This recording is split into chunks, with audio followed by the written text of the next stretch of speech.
بلکہ عیدوں کا حکم مسلمانوں کے لیے اللہ کے نبی نے فرمایا 2 عیدیں، ایک چھوٹی عید ایک بڑی عید، تیسری عید کا مسلمان کے لیے تصور ہی نہیں، تیسری عید ہے نہیں، پھر آپ کس چیز کی خوشی مناتے؟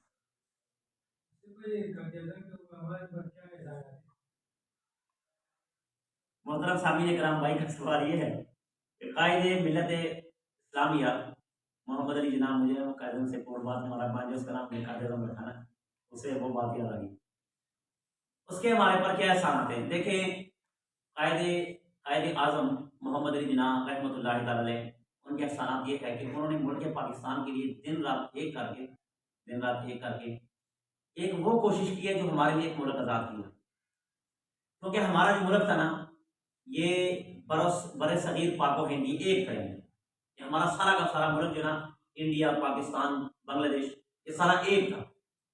اور اس پر انگریزوں کی حکومت تھی، اور انگریز اس پر حکمرانی کرتے تھے۔ قائد اعظم نے ایک الگ سوچ پر ایک الگ نوجوانوں کو تیار کیا، اور ان کو یہ کہا کہ کب تک آپ ان انگریزوں کی غلامی کرتے رہو گے، اور اگر آپ ان انگریزوں کی غلامی کرتے رہو گے یہ آپ کو اپنی ظلم کی چکی میں پیستے رہیں گے، لہٰذا ایک الگ تصور، ایک الگ سوچ لے کر نکلو، اور وہ سوچ یہ ہے کہ آپ اپنے لیے ایک الگ ملک بنائیں کہ جس میں آپ آزاد عبادت کر سکیں، آپ کی ریاست آزاد ہو، آپ کی عبادت آزاد ہو، آپ کی اذان آزاد ہو، آپ کھائیں پیئیں مکمل آزادی کے ساتھ، آپ پر کسی کا زور و جبر نہ ہو۔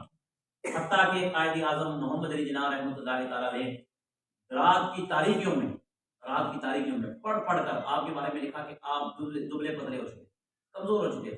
بیمار تھے، مگر اس کے باوجود آپ نے ملک پاکستان کی وہ کوششیں کی کہ جو ایک ناقابل فراموش ہے، اس کو کبھی بھی خاموش نہیں کیا جاتا، اور یہ ایسا احسان ہے ان کا، ایسا احسان ہے کہ آج دیکھیں، اللہ کا شکر ہے، اللہ کا کروڑ لاکھ کا شکر ہے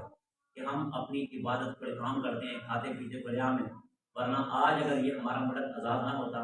تو ہماری مثال بھی فلسطین اور کشمیر جیسی ہونی تھی۔ اللہ رب العزت قائد اعظم محمد علی جناح کی قبر پر کروڑ رحمت نازل فرمائے، جس نے ہمارے ملک کے لیے ایک کوشش کی ہے، یہ ان کا سب سے بڑا ہمدرد ہے۔ اگر مسلمان کو مسئلے کا پتہ ہو تو اس کے باوجود جو ہے عیسائی کو کرسمس پہ دیکھیں، جیسے ہم نے بتا دیا نا کہ اگر ایک مسلمان کو پتہ ہو کہ ان کو ہیپی کرسمس نہیں کہہ سکتے کیونکہ میری کرسمس، ہیپی کرسمس، اس کا مطلب یہ ہے کہ ہم آپ کو مبارکباد دیتے ہیں کہ واقعتاً آج اللہ کا بیٹا ہوا، اب دیکھو آپ کو پتہ چل گیا۔ اگر اس کے باوجود کوئی مسلمان ان کو